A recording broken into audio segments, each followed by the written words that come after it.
Dina Wong halatang nag-lose weight.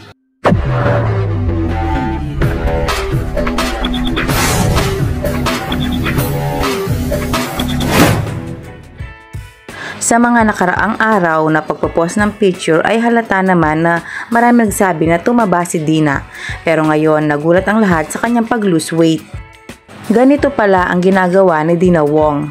Nagti-treadmill twice a day, kaya naman pala nag-lose weight. Lalo na nalalapit na ang PVL ay pinaghahandaan niya talaga.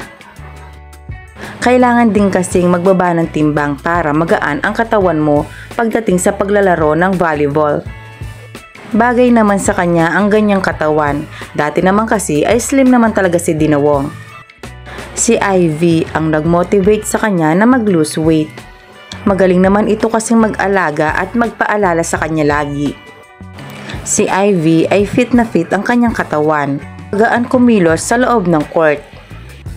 Sino ba namang hindi makikinig kung ganito naman kaganda ang magmamotivate sa'yo para magpapayat?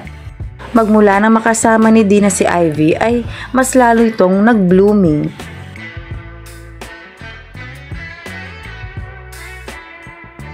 For more updates, please don't forget to like and subscribe.